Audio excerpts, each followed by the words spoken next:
Assalamualaikum warahmatullahi wabarakatuh. Bismillahirrahmanirrahim. Alhamdulillahirabbil alamin.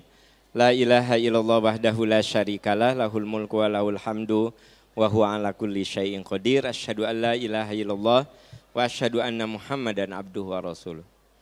Gimana kabar Bapak-bapak? Kayak bapak-bapak teh ini apa itu?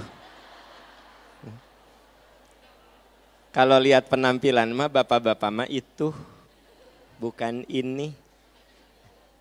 Ya. Ibu-ibu sehat? Nah, ayeuna mah bener ibu-ibu. Ya. Hari ini kita akan membahas tentang cara mengendalikan kegelisahan. Ini sebenarnya minggu kemarin, tapi karena belum tuntas, saya ulangi yang kemarin sedikit, sekitar 10 menit, supaya yang minggu kemarin nggak datang bisa dapat sedikit, nanti disambung dengan yang materi baru. Jadi materi hari ini akan bahas sebenarnya menamatkan materi yang minggu lalu, yaitu cara menghadapi kegelisahan. Saya perlu review, mohon izin 10-15 menitan supaya terasa nyambung. Yang kemarin ikut anggap ini teh belajar kan, pas pulang kan Anda tidak baca lagi kan materi itu. Karena merasa tidak ada UTS dan UAS kan gitu. Nah, Ibu, Bapak, adik-adik sekalian, ternyata ciri bahwa kita ini normal, belum gila, belum gila, kita ada kegelisahan. Hanya orang yang sakit jiwa yang tidak punya kegelisahan. Maaf, orang gila itu pergi kemana-mana nggak bawa dompet, nggak bawa uang, kalem, nggak ada masalah. Ya. Nanti siang makan apa, nanti malam makan apa, belum punya apa-apa, nggak masalah. Ciri bahwa hidup kita normal, kita ada kegelisahan. Kita ada kekhawatiran, kita ada ketakutan. Bapak Ibu ada khawatir? Ada rasa takut? Ada rasa gelisah? Kalau begitu akan saya lanjutkan ceramah ini karena saya bicara di depan orang-orang yang tidak. Ya. Tapi kalau saya tanya, Ibu ada kegelisahan? No. Ibu ada kesedihan? No. Ibu ada masalah? No. Saya mah langsung ke panitia teh, abdi uyah. Naon Pak Am? Garelo. Napa Pak Am? Garelo. Nah, jadi kita ini sebagai orang yang normal, ada khawatir, ada gelisah, ada sedih, ada bahagia. Itulah ciri manusia yang normal. Hanya masalahnya, kegelisahan ini suka overdosis. Nah, tugas kita adalah mengendalikan. Bagaimana caranya supaya kita bisa mengendalikan kegelisahan? Pertama, kita harus husnuzon. Husnuzon itu wilayahnya 3. Husnuzonlah kepada Allah, husnuzonlah kepada diri kita sendiri, dan husnuzon pada orang lain. Husnuzon pada Allah, bahwa Allah tidak mungkin ya memberikan ujian di luar kemampuan kita. Enggak mungkin. Dan yakinlah Allah memberikan kesulitan pada diri kita itu, kita yakin di balik itu ada hikmah. Itu namanya husnuzon kepada Allah. Ya, ada orang yang divonis sakit. Ya Allah, semoga dengan sakit ini dosa-dosa saya diampuni. Sekiranya saya meninggal dengan sakit ini, saya masih bisa minta maaf dulu ke orang tua saya, ke istri saya, ke teman-teman saya. Jadi begitu dikasih sakit, husnuzon, beginilah cara Allah menyayangi saya. Sebelum saya meninggal, saya diberi kesempatan untuk melakukan sesuatu, gitu kan? Paling tidak sholatnya ditingkatkan lagi, paling tidak tobatnya ditingkatkan lagi. Nah ini kalau kita ingin mengendalikan kegelisahan, husnuzon pada Allah, ya. Yang kedua, husnuzon pada diri kita sendiri. Yang dimaksud dengan husnuzon pada diri kita sendiri itu, kita harus yakin insya Allah saya bisa Punya anak yang tidak soleh, ya Allah beri saya kekuatan, insya Allah saya bisa menghadapinya. Ya, punya istri yang tidak soleh Pak, ya Allah saya bisa menghadapinya. Jangan gini, punya istri yang gak soleh, kudu diganti ya mah. Coret, kurang mah delete, update, udah. Berarti Bapak tidak percaya pada kemampuan diri Bapak. Kudu yakin, insya Allah bisa, kan gitu. Ya, jangan udah di-delete. Kalau nggak di-delete, update. Nah, yang ketiga husnuzon sama orang lain, ya. Karena menurut Al-Hujurat ayat 13, ayat 12, Al-Hujurat ayat 12, ya ayyuhalladzina amanu istanibu katsiran minadh-dhann inna ba'dadh-dhanni itsmun wa la tajassasu wa la yaghtab ba'dukum ba'dha.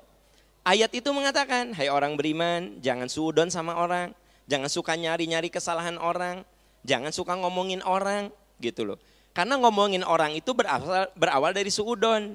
Dari suudon terus melahirkan cari-cari kekurangan orang gitu. Jadi sebenarnya kita ini kalau ingin bisa mengendalikan kegelisahan, husnuzon kepada Allah, kepada diri kita dan kepada orang lain. Nah itu poin pertama cara mengendalikan kegelisahan. Ya, Ibu Leo ada catatannya? Ada, alhamdulillah. Ibu Leo ini maskot kalau saya ceramah. Karena beliau ini umurnya 84 tahun dan selalu duduk paling depan.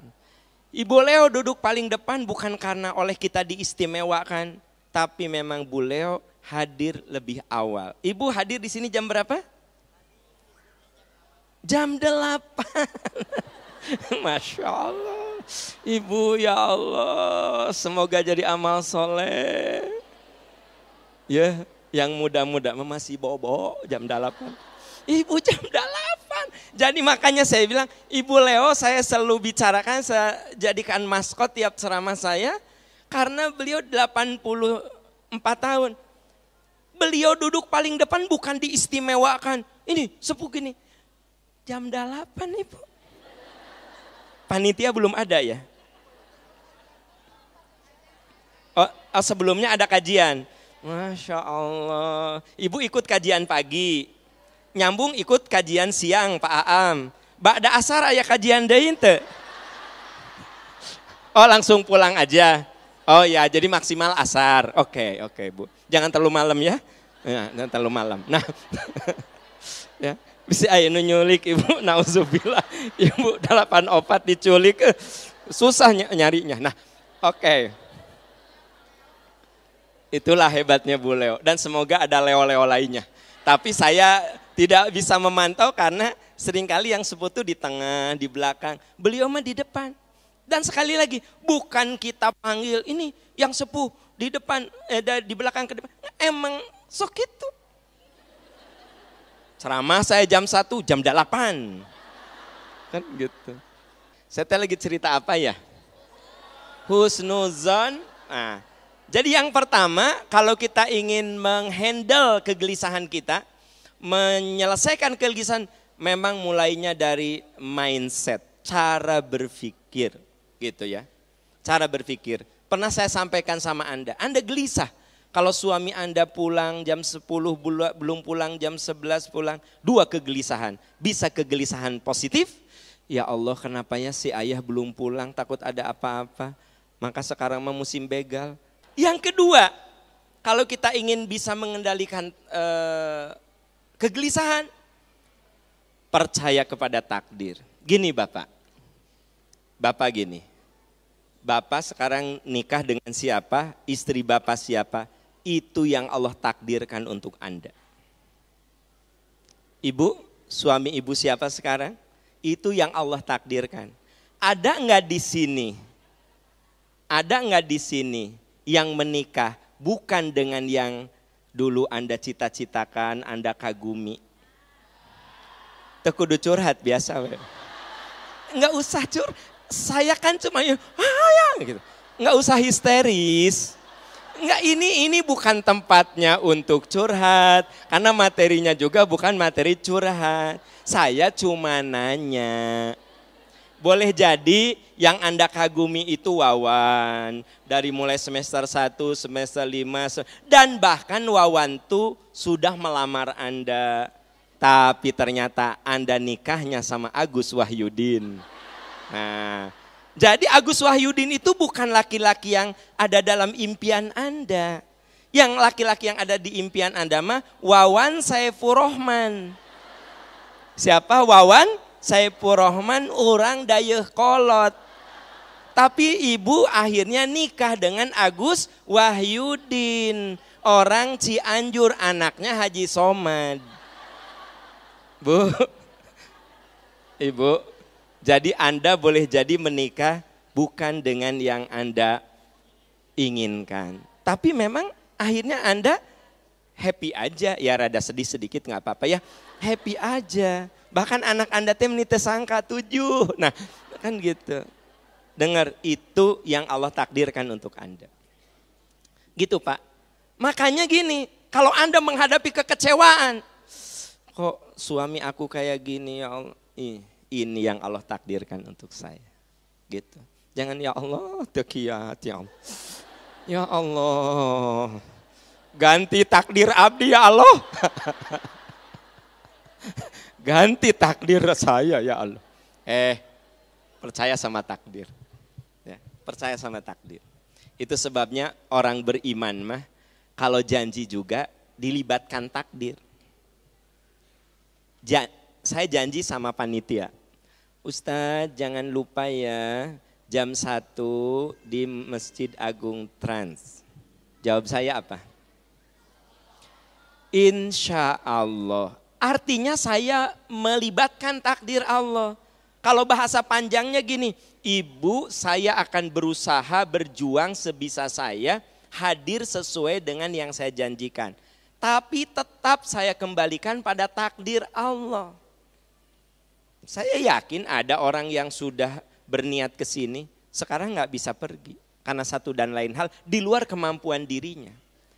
Jadi dalam segala hal itu saya dan Anda kudu percaya kepada takdir Allah. Karena takdir Allah itu inherent.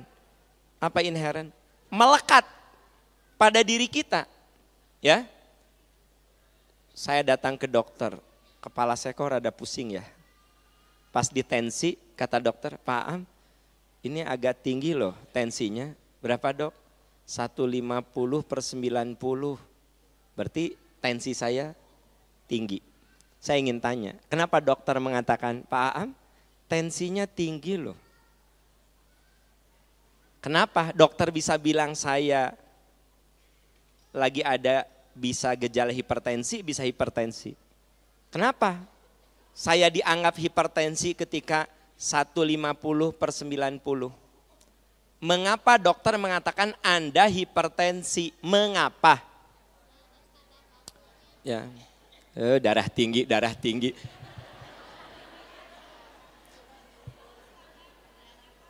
Jawab negara, darah tinggi. Eta teh darah tinggi. Yang saya tanya, mengapa saya disebut darah tinggi? Karena dokter punya takdir mana normal, mana darah tinggi, mana darah rendah. Bisa mengatakan tekanan darah Anda normal karena ada takdirnya yang sehat itu 120/80. Ari ibu 90/70 darah rendah.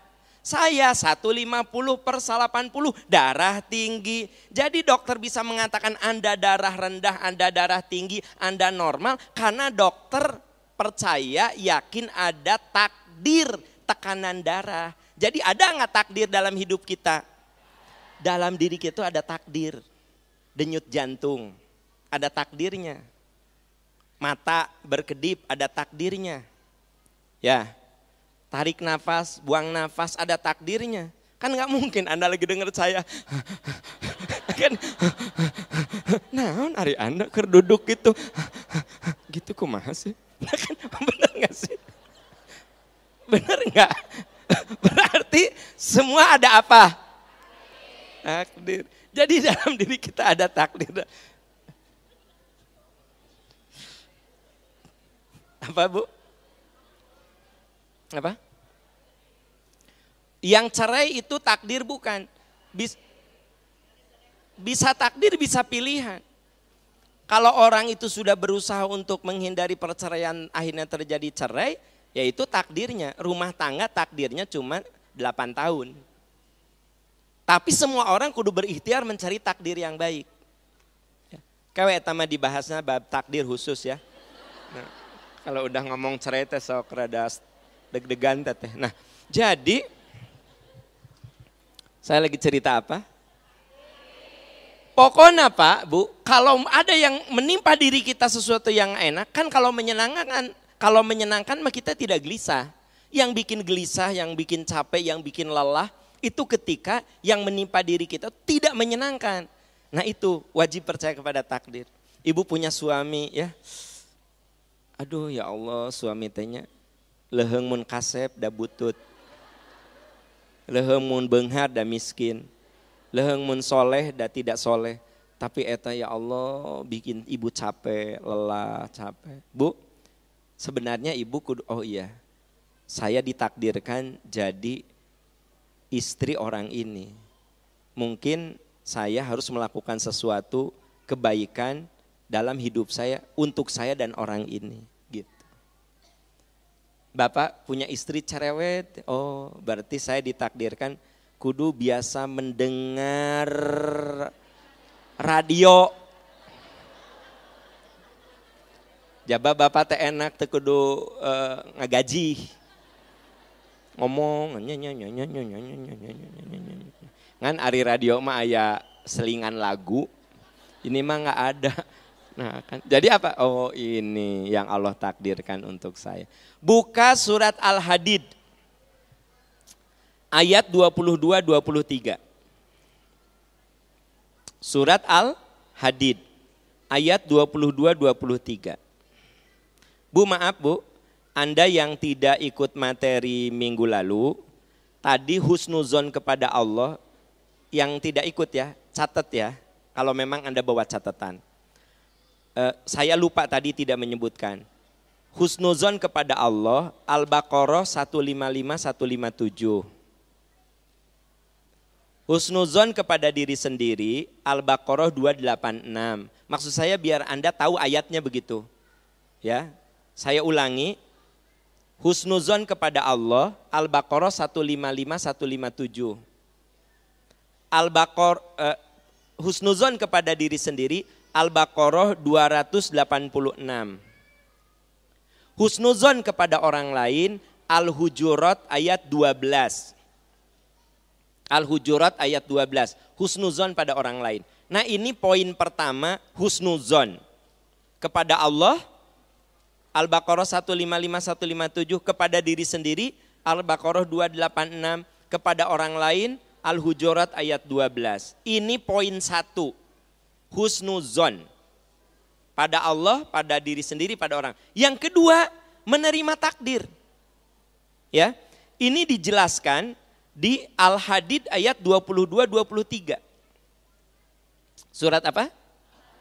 Ayat 22-23 Al-Hadid. Namun teh.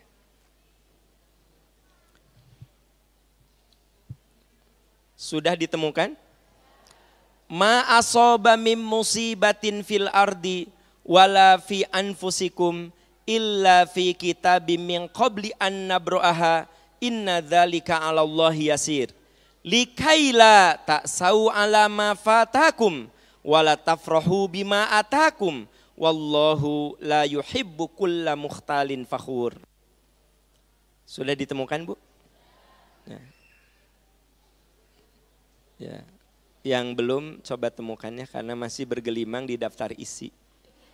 Di daftar isi, tapi nyarinya di kata pengantar. Nah. Oke, sudah ditemukan? Mari kita telaah. Ma asoba mim musibatin fil ardi, ya. Sudah ada Bu? Setiap bencana yang menimpa di bumi dan menimpa dirimu, semua bencana, kesulitan, musibah, sesuatu yang tidak mengenakan yang terjadi di bumi, juga yang terjadi pada dirimu. Illa fi kitabim min qabli an nabra'aha. Semuanya telah tertulis. Semuanya telah tertulis dalam kitab Lauh Mahfuz sebelum kami mewujudkannya. Jadi semuanya sudah tertulis di sisi Allah. Sungguh yang demikian itu mudah bagi Allah. Kenapa kita kudu yakin dengan takdir Allah yang sudah tercatat di alam sana? Ya. Kenapa? Likaila ta'sau ala ma fatakum. Agar kamu tidak bersedih terhadap apa yang hilang darimu. Supaya kamu tidak putus asa, tidak bersedih, tidak merasa kehilangan atas apa yang hilang darimu. Wala tafrahu bima atakum, dan supaya kamu tidak terlalu gembira terhadap apa yang diberikan kepadamu, supaya kamu tidak lupa diri seolah-olah kesuksesan itu karena kehebatan kamu. Allah tidak menyukai orang sombong dan membanggakan diri. Ibu, jelas sekali di sini bahwa ma asoba min musibatin fil ardi wala fi anfusikum illa fi kitabim min qabli an nabra'aha. Tidak ada yang menimpa pada dirimu, pada alam semesta ini, kecuali sebelumnya sudah tercatat di Lauh Mahfuz. Kenapa kita kudu percaya bahwa semua kita itu ada garis catatannya? Likaila ta'sau ala ma fatakum, supaya kamu tidak putus asa. Tidak terlalu sedih yang berlebihan atas apa yang hilang darimu. Dan kamu tidak terlalu gembira, tidak sombong atas segala kesuksesan yang kamu raih. Coba Bapak Ibu, siapa di antara Anda yang meraih kesuksesan? Katakan, ini dari Allah, ini karunia Allah. Seperti yang dikatakan oleh Nabi Sulaiman. Beliau diberi kekayaan, diberi kekuasaan, diberi ilmu yang tak terhingga. Apa kata Nabi Sulaiman? Hadza min fadli Rabbi. Ini karunia Tuhanku. Liyabluwani, sebagai ujian untukku. Ashkuru am akfuru. Aku syukur atau aku kufur. Nah, ibu bapak sahabat-sahabat sekalian, ketika ada kesulitan menimpa diri kita, katakan, ini yang Allah takdirkan pada saya terima. Tapi ketika Anda sukses, Anda katakan, ini yang Allah titipkan kepada saya agar saya bersyukur. Sebenarnya kalau begitu ya, kegelisahan itu wajar tapi bisa terkendali. Ibu, ada orang yang divonis sakit, ya takutlah dengan sakit yang cukup berat itu. Tapi ibu katakan, boleh jadi takdir saya memang meninggalnya dengan sakit ini. Ya sudah, saya terima. Nerima apa adanya, bahwa mungkin saja akhir hayat saya ini dengan sakit ini gitu loh. Itu yang disebut dengan likaila ta'sau ala ma fatakum gitu. Ya.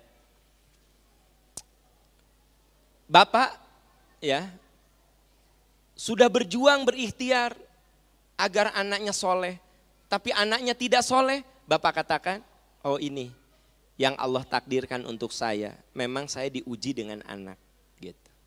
Ya. Jadi kita tidak nyalahin siapapun, tapi apa? Satu, introspeksi, kenapa anak tidak soleh? Mungkin karena saya tidak bisa mendidiknya. Oh iya, mungkin karena saya boleh jadi tidak berkontribusi untuk kebaikan anak-anak saya gitu loh. Jadi kita tuh nggak nyalahin siapapun ya. Kalau anak tidak soleh, bapak tidak perlu nyalahin istri, dah mama indungna atau dah. Indung kayak gini mah pastilah anaknya bermasalah. Mama anu bermasalah. Jadi begitu anak tidak soleh, bapak nyalahin istri. Atau sebaliknya, istri nyalahin suami. Dah anak tidak soleh tuh atuh bapak anak kayak begini. Tabu, selesai nggak persoalan dengan nyalahin istri, nyalahin enggak. Tapi Anda katakan, Mama, ini ujian Allah untuk kita. Yuk kita hadapi, kita introspeksi apa yang bisa kita lakukan. Ini garis takdir kita diuji oleh ini. Gitu. Emang sih kalau ngomongin mah enak ya. Sok kira lakukan. Oh my God. Tapi kenapa saya sampaikan? Karena saya yakin ibu bapak di sini orang-orang hebat yang bisa melakukan ini. Saya husnuzon kan sama orang lain kan gitu. Ya. Makanya kalau di pengajian ada yang ngantuk, saya husnuz, oh tahajud gitu. Hebatnya dia tadi malam tiduran 2 jam masih sempat ngaji. Mata wajar ya, matanya tadinya kayak fokus. Tapi kemudian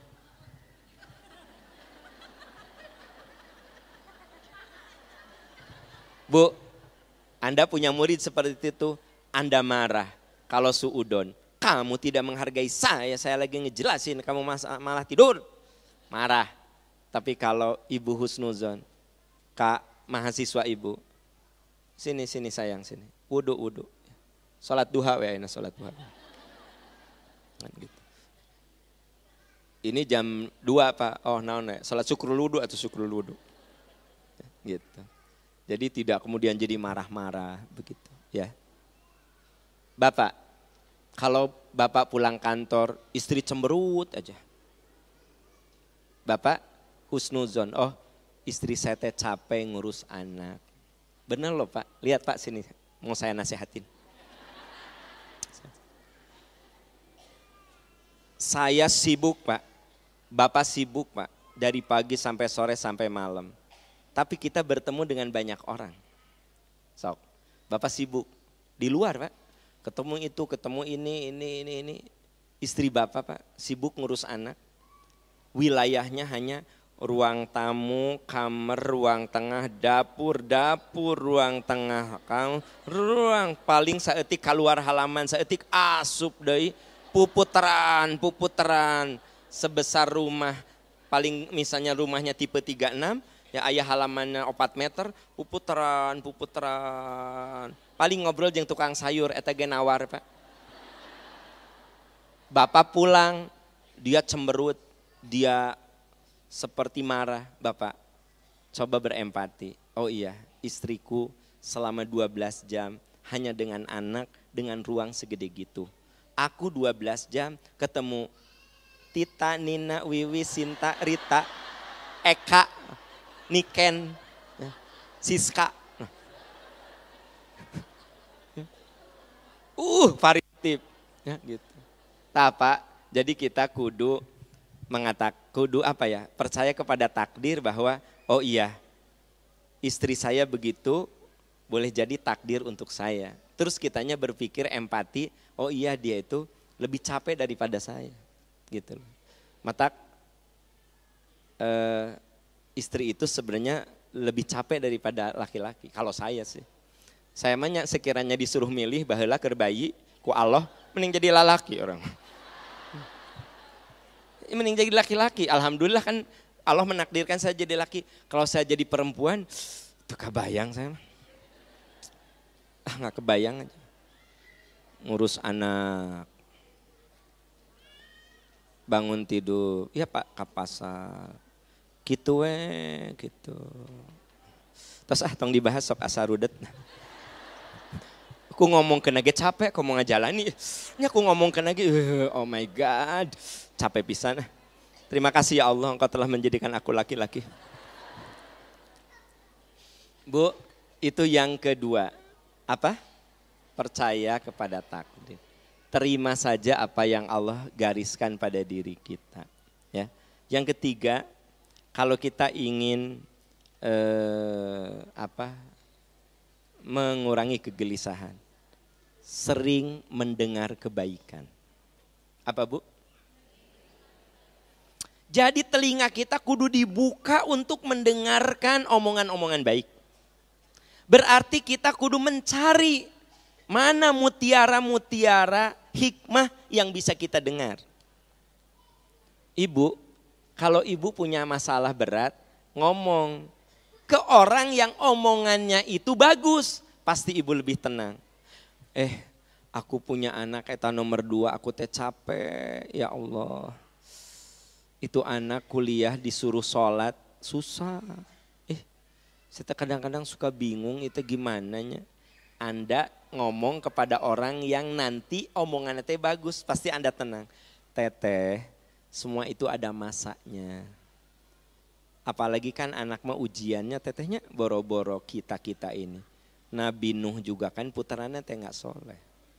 Jadi boleh jadi itu teh ujian. Sok teteh geranya ibu saya dulu anaknya pika sebelen. Komo saya teh pika sebelen pisan. Tapi alhamdulillah ibu saya sekarang tenang. Da anak-anaknya teh relatif saroleh lah. Mungkin teteh butuh waktu sampai anak teteh teh soleh. Anda sedang mendengarkan apa? Kebaikan. Anda tenang kan? Coba kalau yang didengar itu keburukan. Aku teh ya punya anak meni susah. Kade curigai salaki teh. Itu sumbernya ya dari cowok. Sebenarnya kalau anak itu bermasalah, pasti ada apa-apa dengan bapaknya. Kamu teh jangan terlalu percaya sama suami teh. Tambah gelisah enggak? Tambah gelisah. Tadinya gelisah dengan anak, jadi tambah gelisah dengan makanya dengar yang baik-baik, datang ke pengajian seperti ini. Ya, masa saya ngomongin keburukan, kecuali darurat pisannya. Nah, ya kan? Ya pastilah saya ngomong yang baik-baik, mengarahkan yang baik. Kalaupun ada yang buruk, eta mah contoh tentang keburukan. Yang ibu dengarkan kebaikan-kebaikan. Percaya Bu, kalau Anda sering mendengarkan kebaikan, nanti stock of knowledge, cadangan pengetahuan Anda itu baik. Kalau saya masukkan ke gelas ini air bening, ya bening.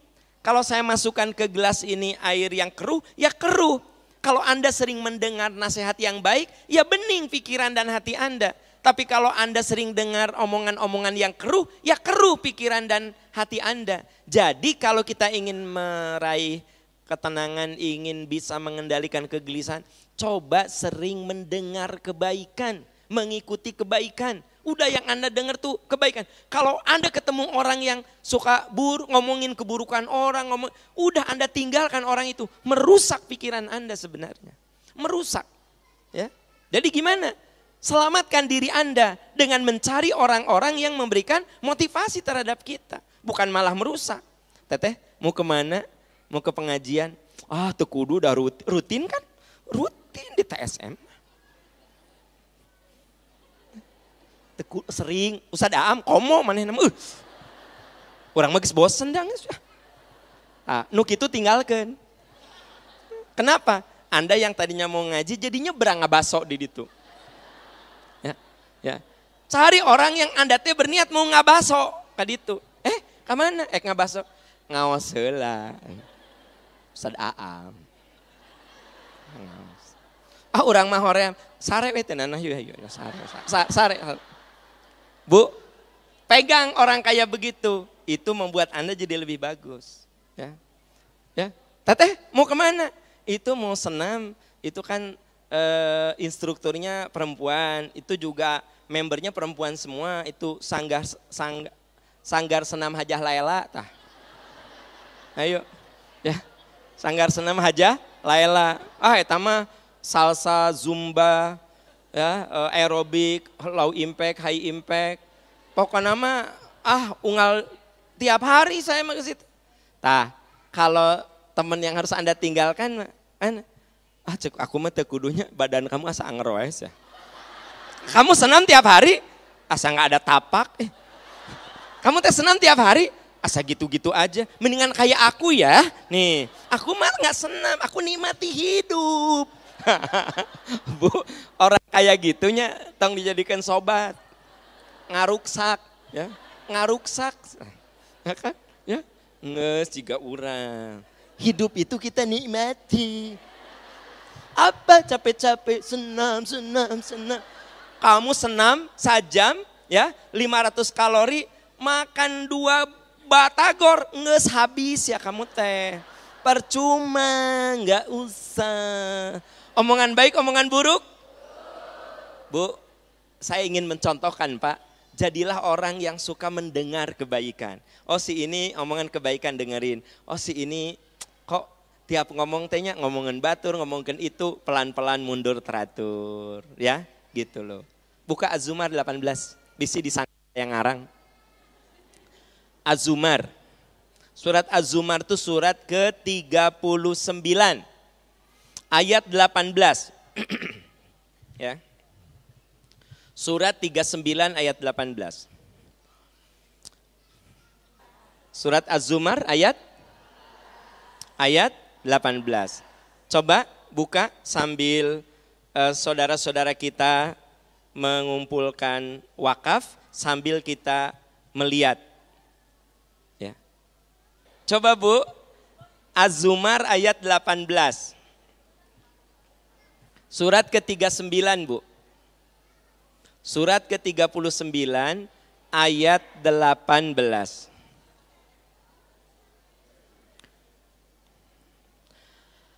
Alladzina yastami'unal qaula. Betul enggak sih? Coba. Alladzina yastami'unal qaula fayattabi'una ahsana ulaika alladzina hadahumullah wa ulaika hum ulul albab. Orang yang mendengarkan perkataan. Tuh Bu. Mendengarkan lalu mengikuti apa yang paling baik di antaranya. Jadi yang diikuti itu apa? Perkataan yang paling baik. Bu, Ibu ngobrol sama temen, boleh jadi ada perkataan yang kurang baik. Berarti Ibu nggak ambil. Yang Ibu ambil, yang baiknya. Ibu dengar ceramah saya.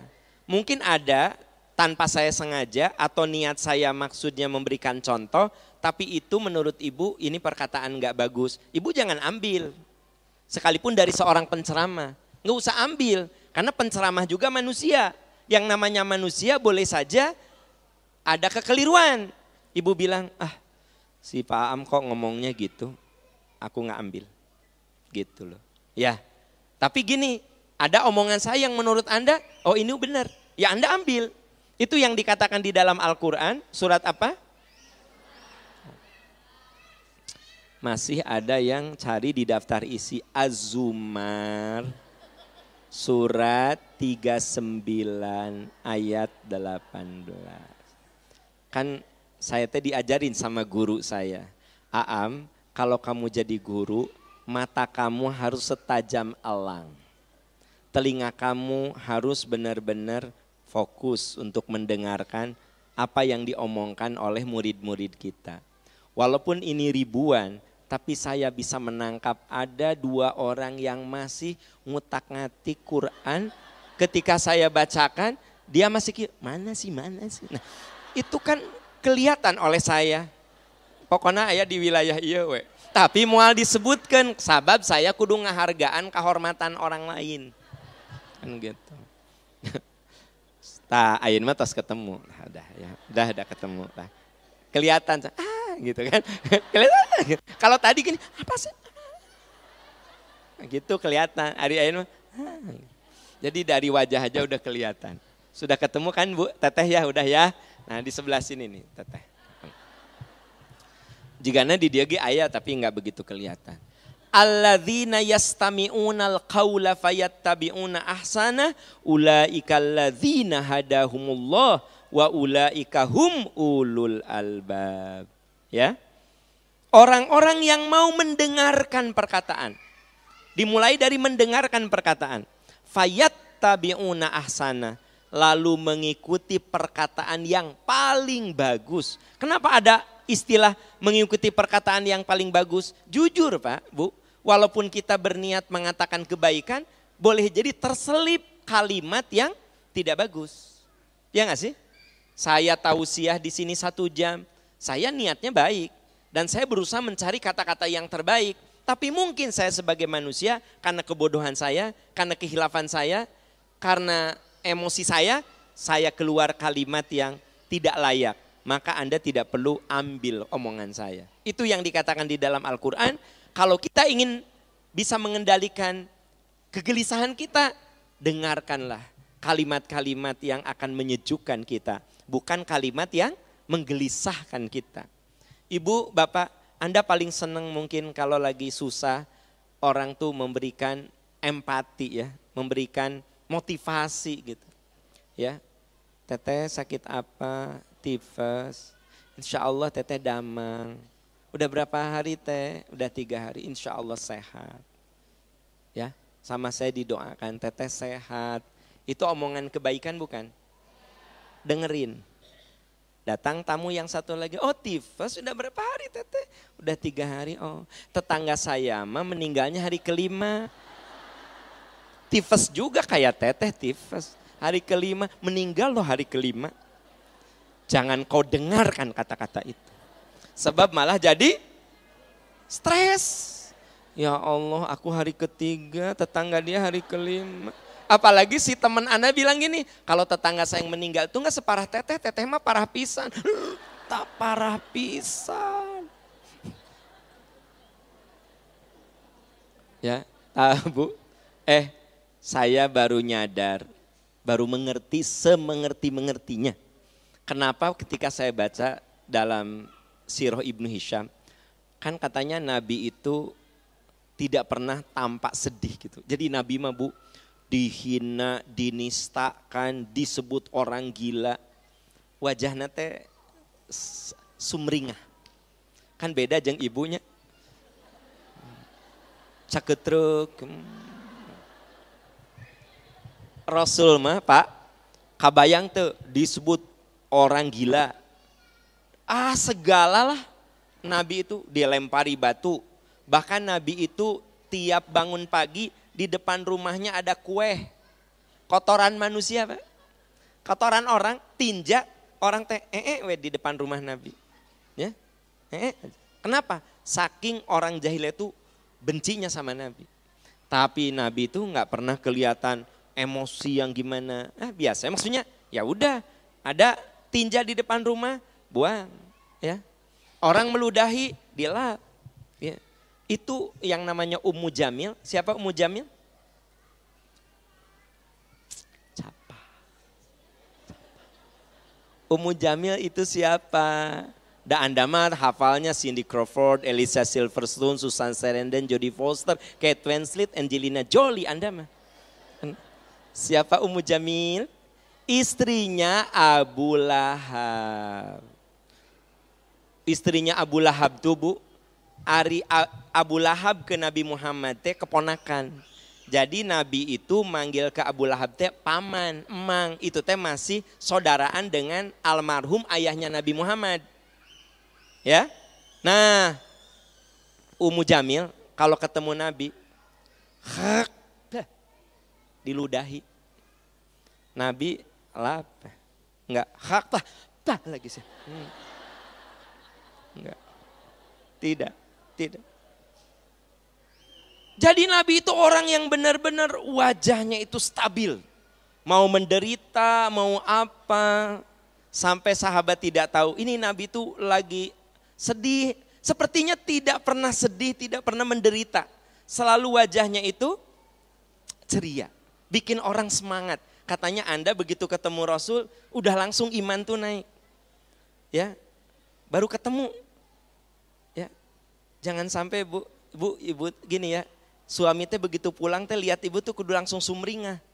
Ya meninggal ibu rudet, nah jangan sampai gitu Bu.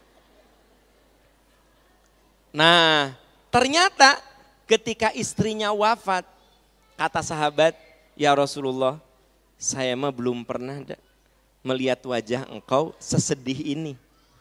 Tuh Bu, jadi ketika ditinggal wafat oleh siapa? Istrinya, Ibu Khadijah. Beliau mengatakan, sahabat mengatakan, ya Rasulullah, kami belum pernah melihat engkau begitu bersedih. Ya. Lalu sahabat menghibur Rasul. Ya. Apa kata Nabi? Kenapa aku sangat bersedih? Karena selama aku rumah tangga dengan Khadijah 25 tahun. Jadi Nabi dengan Khadijah itu 25 tahun. Selama aku rumah tangga dengan istriku Khadijah 25 tahun. Tak ada satu patah kata yang melukai hati saya. Tak ada satu perbuatan pun yang membuat saya kecewa. Sungguh Khadijah itu orang yang paling bermakna untuk hidup saya. Saya ulanginya, tong harulang gitu saya ulangi. Nggak, Anda teh kayak terharu gitu. Itu saya teh sedih. Nah Anda teh introspeksi apa kumaha. Atau gini, alhamdulillah gue banget. Nah, saya pikir gitu, pek teh gini. Duh ya Allah. Bu, kata Rasul apa? 25 tahun aku rumah tangga dengan Khadijah. nggak ada satu patah kata yang melukai hati saya. Tak ada satu perbuatan pun yang membuat saya kecewa. Sungguh dia orang yang paling bermakna untuk hidup saya. Wajar kalau beliau sangat sedih. Ternyata yang bikin Rasulullah sedih itu karena omongan. Ini yang kita lagi bahas, omongan. Hati-hati Bu, ternyata omongan itulah yang membuat orang berkesan dengan kita. Tapi juga omongan yang membuat orang itu sangat antipati terhadap kita. Berarti Bapak Ibu benar, omongan ini dahsyat. Omongan itu energi, omongan itu vitamin, tapi omongan juga bisa racun. Omongan itu juga bisa menjatuhkan. Bu, istri yang selalu dipuji oleh suami masakannya itu, pasti dia akan berjuang untuk masak lagi, dan dia learning by doing.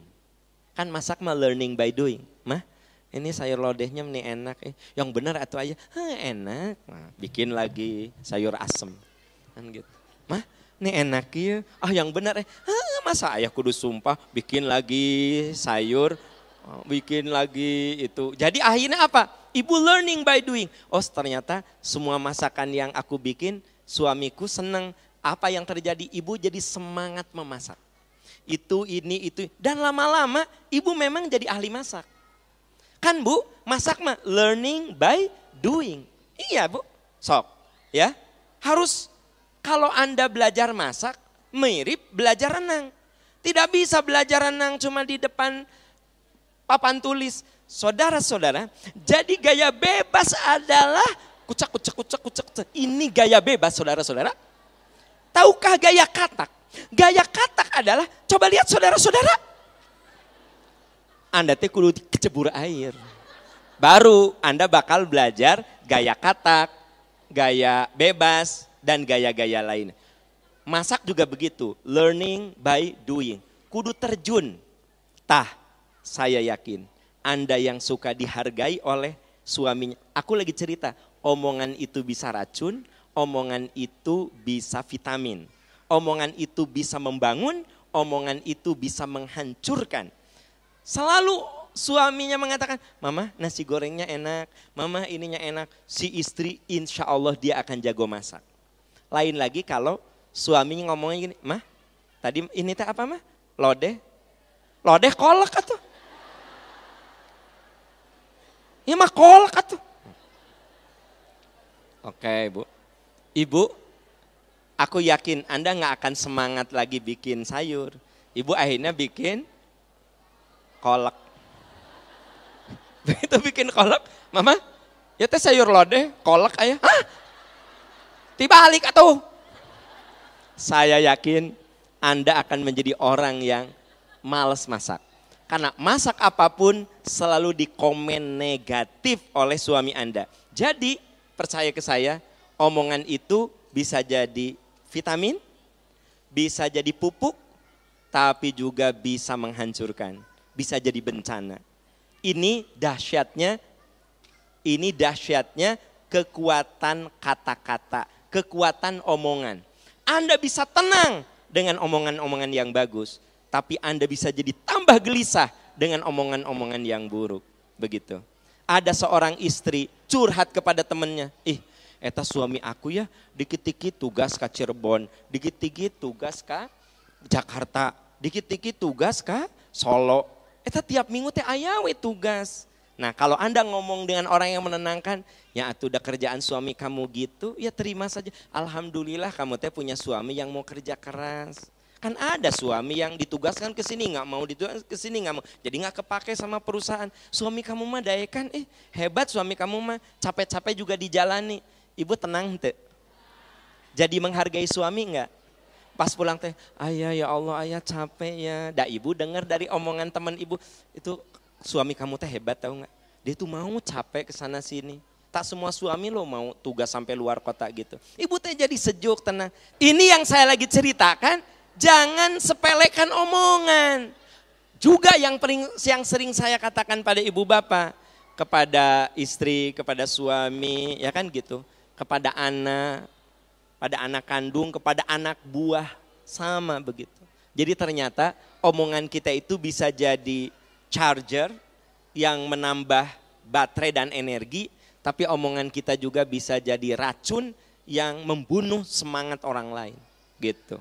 Makanya saya mah kalau lagi ceramah terus saya tanya, Bu, minggu lalu saya bahas apa ya? Ibu teh pada diam, nggak apa-apa Bu, lupa lagi juga nggak apa-apa. Sok gitu saya mah. Iya, kenapa? Sebab saya ingin ku datang lagi, guys, alhamdulillah. Ya kan gitu. Bahwa ternyata Anda tidak pernah baca lagi materi ceramah saya, ya boro-boro materi ceramah, Anda dulu lagi ujian juga pas hari H-nya ulangan kan, baru baca teh. Sistem SKS, sistem kebut semalam, apalagi taklim yang ada UTS, mau dibaca deui moal. Bahkan nyatetnya juga minta kertas dari babaturan dirobek. Bahkan yang paling parah ada yang nyatet nate di box snack. Kan ada sok kayak dikasih snack kan, ada boxnya di atas box gitu. Di sini mah nggak ada kayak gitu, semua pakai catatan. Ibu, saya lagi cerita apa Bu? Kalau kita ingin menenangkan jiwa, dengar sayang, banyak mendengarkan kebaikan. Nah, gitu. Dan maaf, kalau Anda punya teman yang selalu ngomong keburukan, sebenarnya Anda berhak untuk menjauh pelan-pelan. Kalau dia nggak insaf juga. Kenapa? Anda bakal rusak atuh. Omongan Anda, pikiran Anda akan kotor Bu. Contoh ya, tadi Anda punya teman, kalau Anda cerita tentang suami aku teh sering keluar kota, coba kalau temennya yang positif teh, kamu teh kudu bersyukur, suami kamu teh kerja keras, tiap minggu keluar kota, tak semua orang laki-laki mau loh gitu. Itu teh demi menghidupi kamu teh kudu sayang sama suami kamu. Itu Bu, tiap suami keluar kota, ibu teh memeluknya, ayah yang sehat ya, mama doain, ayah yang sehat ya. Kenapa? Karena di otak Anda itu kebaikan. Tapi kalau kade hati-hati mana eta teh di ujung berung. Gitu. Maka suami pergi teh diinterogasi, ya kan? Ayah ke Surabaya pakai apa? Pakai kereta. Mana tiketnya? Mana tiketnya? Mah udah diatur sama kantor. Nanti fotoin WA ke mama. Kan jadi rudet atuh. Udah gitu teh, oh mah ternyata aku teh pakai pesawat. Tuh danu bohong mah. Nah, padahal boleh jadi benar, dia akhirnya pakai pesawat, kata bosnya, udah kita pakai pesawat saja. Nah Bu, pokoknya malah dalam hidup ibu cari, bapak cari mutiara-mutiara hikmah. Cari omongan-omongan yang membuat Anda bersemangat. Dengar omongan-omongan yang membuat Anda termotivasi. Jangan Anda dengar omongan yang membuat mental Anda jatuh. Yang membuat semangat Anda runtuh. Lupakan orang-orang seperti itu. Kenapa? Hidup itu singkat. Sayang kalau umur kita dihabiskan untuk mendengarkan omongan-omongan yang tidak berkualitas. Ya.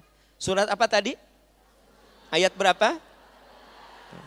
Tadi muka geus leungit deui eta teh. Da lupa saking asik katutup mananya. Alladzina yastami'unal qaula fayattabi'una ahsana ulaika alladzina hadahumullah wa ulaika hum ulul albab. Orang yang mendengarkan perkataan dan mengikuti perkataan terbaik, mereka itulah orang yang dapat hidayah dan mereka itulah orang yang berpikiran jernih. Ya, oke. Yang keempat, kalau kita ingin punya jiwa tenang, saudara-saudara sekalian, yang keempat, rajin beribadah dan membaca Quran. Beribadah dan membaca Quran. Ya, ibadah. Rajin beramal dan membaca Quran. Rajin apa? Nah, akan saya jelaskan. Rajin beramal dan begini Bu. Kenapa saya sebut dua-duanya? Beramal dan baca Quran. Perlu Anda tahu, amal itu ada 3 macam. Ada berapa? 1 amal soleh, 2 amal ibadah, 3 amal jariah. Ada berapa amal? 1 amal. Apa itu amal soleh? Amal soleh itu setiap ucapan, perbuatan yang dicintai, diridhoi Allah. Itu amal soleh. Ibu bapak kesini lagi beramal apa? Amal soleh. Yang Anda lakukan, yang saya lakukan selama lillah, itu adalah amal soleh. Karena Allah ridho dan cinta sama kita. Itu yang disebut dengan amal soleh. Ya kan? Gitu. Ibu pagi-pagi nyiapin sarapan untuk anak-anak, amal apa? Amal soleh. Ya. Ibu beres-beres di rumah supaya rumah itu terlihat cantik, indah, nyaman. Amal apa? Amal soleh. Jadi pokoknya amal soleh itu setiap ucapan perbuatan yang Allah cinta dan ridho. Terus ada lagi namanya amal ibadah. Kalau amal ibadah mah amal yang teknik pelaksanaannya sudah diatur. Contoh sholat, itu sudah diatur. Cara ruku, cara sujud, bacaannya, syarat-syaratnya, itu namanya amal ibadah. Jadi kalau amal soleh mah bebas, yang penting diridhoi Allah apapun bentuknya. Ya, kalau amal ibadah, tekniknya sudah ditentukan. Contoh sholat, itu ada aturannya. Untuk ibu-ibu sholat teh kudu nutup aurat. Layak balullahu sholata haidin illa bikhimar. Tidak sah sholat seorang wanita yang sudah balik kecuali nutup aurat. Berarti ketika ibu sholat dan ada aurat ibu yang tak tertutup alias terbuka, sholatnya kudu diulangi. Karena ada pakem, ada aturannya. Itu namanya amal ibadah. Contoh misalnya ibu sholat, pakai mukena, lupa mukena bawah nggak dipakai.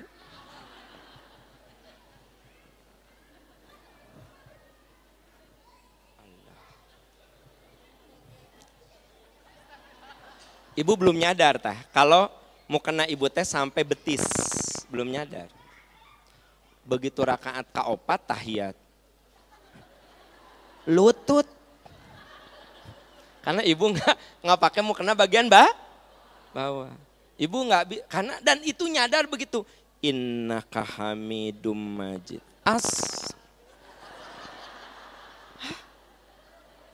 Ibu, sholatnya harus diulangi. Diulangi, jangan jamak Allah maha tahu. Diulangi. Kenapa? Itu amal ibadah. Tekniknya detil disebutkan. Waktunya ditentukan. Inna sholata kanat alal mu'minina kitabam mauquta. Sholat itu sudah ditentukan waktu. Contoh, Anda jam 11 sholat. Kata anak teh, mama sholat apa? Duhur. Hah? Jam 11 mama. Mama gak tahu, mama gak kuat ya. Mama udah gak kuat pengen sholat. Sholatnya sah tidak? Tidak. Kudu diulangi nanti pas duhur. Jadi bu, ini amal apa pak? Ibadah. Ada lagi amal jariah. Kalau amal jariah mah amal yang kita lakukan sekarang nanti pahalanya ngalir sekalipun kitanya sudah wafat. Ya bu ya. Tadi kayak saya bilang ibu bapak yuk kita wakaf. Sebenarnya saya teh sayang sama Anda. Jangan jadi beban ya. Sayang aku teh. Mandala ala khairin falahu mithlu ajrin fa'ili. Siapa yang menunjukkan jalan kebaikan, kamu akan dapat kebaikan dan orang yang melakukannya pun dapat kebaikan. Ibu misalnya tadi wakaf 10.000, Bu. Kalau ibu beli 10.000 teh beli kerupuk seblak, habis. Tapi kalau ibu wakaf 10.000, boleh jadi ibu sudah dikuburkan. Nah yang 10.000 itu nempel aja di masjid itu. Jadi bagian dari masjid itu. Walaupun misalnya satu paku ya untuk menguatkan struktur, maka itu sebenarnya jadi amal jariah. Tabu kalau ingin jiwa kita tenang, sok banyak amal soleh, banyak amal ibadah, banyak amal jariah. Ibu gelisah ya, sholat bu, wudu sholat. Jangan kemudian browsing di YouTube, ya. Hiburan, cari nasihat di YouTube. Atau ibu berwudu, ibu sholat. Makanya Pak, kalau kita marah, itu bagian dari apa Pak marah itu? Marah itu bagian dari apa? Ekspresi apa? Marah itu bagian dari ekspresi kegelisahan. Makanya ibu, kalau anak ibu biasanya jam 4 sudah pulang, jam 4 sore. Ini jam 5 belum pulang, jam 6 belum pulang, begitu pulang. Kamu teh, kemana dulu? Ibu marah enggak? Jadi marah itu bagian dari apa? Ekspresi kegelisahan. Tabu kalau gelisah gitu, marah Pak, wudu, sholat. Insya Allah, begitu kita marah, kita wudu, kita lebih tenang. Dan saya belum pernah menemukan orang yang sedang sholat marah. Allahu Akbar. Wajah tuanya. Assalamualaikum. Assalamualaikum. Nggak ada orang yang sholat ngegas begitu. Kan gitu. Pasti malah jadi nangis. Makanya kalau kita ingin punya ketenangan jiwa, banyak amal ibadah dan baca banyak amal dan baca Quran. Karena baca Quran itu bagian daripada amal yang benar-benar menyejukkan. Wa idza quri'al Qur'anu fastami'u lahu wa ansitu. Kalau dibacakan Quran, dengar dan diam. Lalu Nabi itu seringkali menjadikan bacaan Quran itu sebagai penyejuk hatinya. Kita juga kudu begitu, ya. Ada gelisah, ambil Quran, baca saja, ya. Oke, itu dijelaskan di dalam surat Al-Anfal ayat 2 dan 3. Al-Anfal ayat 2 dan 3.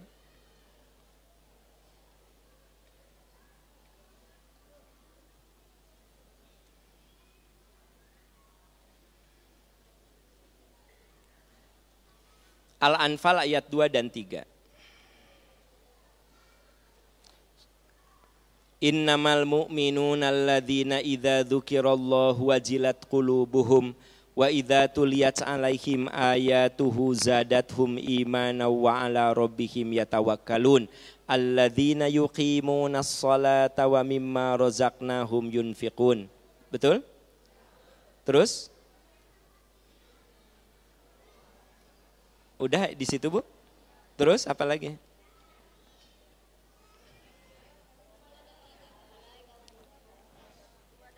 Ya. Ayat 2 sampai 4, saudara-saudara. Ayat 2 sampai 4. Alladzina yuqimunas sholata wa mimma razaqnahum yunfiqun ulaika humul mu'minuna haqqan lahum darajatun inda rabbihim wa maghfiratu wa rizqun karim. Ayat 2 sampai 4. Ayat 2 sampai 4. Ya. Ayat 2 sampai 4. Ya. Al-Mu'min Al-Anfal ayat 2 sampai 4. Ya. Sesungguhnya orang beriman apabila disebut nama Allah bergetar hatinya, sejuk hatinya. Wa idza tuliyat 'alaihim ayatuhu zadatuhum imana. Kalau dibacakan ayat Quran bertambah lagi imannya. Membaca Al-Qur'an. Ya.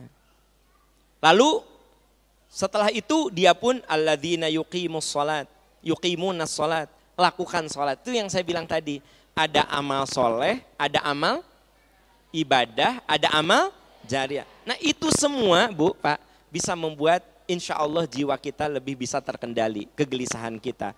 Kita obati dengan sholat, kita obati dengan doa, kita obati dengan Al-Quran. Itu semua bisa mengendalikan kegelisahan. Terakhir, ya, yang kelima, bergaul dengan orang-orang soleh. Apa, Bu? Karena diharapkan dari orang soleh itu keluar nasihat-nasihat yang baik, keluar nasihat-nasihat yang mulia. Makanya kenal dengan siapapun gak apa-apa, tapi nyobat akrab, cari orang yang akan membuat kita lebih bagus. Ya, saya punya contoh sederhana. Saya sehat. Bapak bertiga ini TBC. Contoh atuh Pak. Contoh ya. Contoh ge ibadah. Saya mah sehat. Bapak bertiga ini TBC. Saya gaul dengan Bapak tiap hari gaul. Pertanyaannya, apakah Bapak yang TBC jadi sembuh karena saya sehat, ataukah Aam jadi TBC? Tuh Pak. Cek ibu-ibu ge saya nu jadi TBC. Bu, ibu mah kulitnya teh mulus. Ibu punya suami hapur. Tahu hapur, Bu? Naon? Panu Kurap dan teman-temannya. Panu Kurap. Ibu mah kulitnya bagus. Ya. Ngan suami ibu hapur. Pertanyaannya, apakah suami ibu yang hapur menjadi sehat atau kulit ibu yang sehat jadi hapur? Jadi ibu jadi hapur. Itulah bahayanya punya suami hapur. Berarti kudu diobatan heula kakara jadi suamina. Tapi Pak Am baru tahu setelah nikah, obatan dua nana. Sebab mun diobatannya cuma suami saja atau istri saja, tetapnya jadi pingpong. Ya, ya suami sembuh, Anda kena hapur. Ya, suami sembuh, jadi pindah. Jadi kudu diobatan dua nana. Ya, makanya kalau istrinya TBC, tanu diobatan teh dua nana. Tiluanan jeung anak, opadanan jeung pembantu. Jadi, ya. Oke, saya lagi cerita bahwa ternyata yang namanya apa? Yang namanya pergaulan itu sangat penting untuk membuat kita lebih baik, untuk kita punya ketenangan batin. Ini dijelaskan di surat Asy-Syu'ara ayat 83-84. Ya. Surat apa? Asy-Syu'ara 83-84. Coba dilihat di situ, Robbi habli hukman wa alhiqni solihin. Ya Allah, beri saya hikmah dan dekatkan saya dengan orang soleh. Surat Asy-Syu'ara. Surat Asy-Syu'ara. Surat ke 26. Surat ke 26. Ayat 20, ayat 83-84. Robbi habli hukman wa alhiqni bis solihin. Ya Allah, beri saya hikmah dan dekatkan saya dengan orang soleh. Nah, ibu bapak, sahabat-sahabat sekalian, itu 5 langkah supaya kita bisa mengendalikan kegelisahan. 1, husnudzon sama Allah, sama diri kita dan sama orang lain. Yang kedua, yakin akan takdir Allah, terima apapun yang Allah takdirkan pada kita. Menerima itu lebih nyaman daripada kita menolak. Karena kita nggak bisa menolak. Itu garis takdir sudah Allah tetapkan sebelum kita lahir. Yang ketiga, apa? Mendengar nasihat-nasihat yang baik, kalimat-kalimat yang baik, supaya dia jadi pupuk bagi kita, supaya dia jadi vitamin bagi kita. Dan yang keempat, amal dan baca Al-Quran. Tingkatkan amal soleh kita, dekatkan dengan ibadah, baik amal soleh, amal ibadah atau amal jariah. Dan jangan lupa jadikan Quran sebagai bacaan hidup kita sehari-hari. Dan yang kelima, jangan lupa cari orang-orang yang bisa menjadi motivator kita, yaitu teman-teman yang soleh. Nah, itu 5 langkah agar kita bisa mengendalikan ketentraman, kegelisahan. Ibu, jazakumullahu khairan katsira. Alhamdulillah sudah terkumpul wakaf pada hari ini 29.841.700 rupiah ditambah 15 US dollar ditambah 11 ringgit Malaysia ditambah 15 real ditambah 10 yuan ditambah 2 Singapura dolar, ya. Itu yang terkumpul hari ini. Jazakumullahu khairan katsira. Hanya Allah yang bisa membalas segala kebaikan ibu dan bapak. Semoga itu jariah dan cahaya kubur bagi kita semua. Subhanaka Allahumma wa bihamdika asyhadu an la ilaha illa anta astaghfiruka wa atubu ilaik. Rabbana atina fid dunya hasanah wa fil akhirati hasanah wa qina adzabannar. Walhamdulillahirabbil alamin. Wassalamualaikum warahmatullahi wabarakatuh.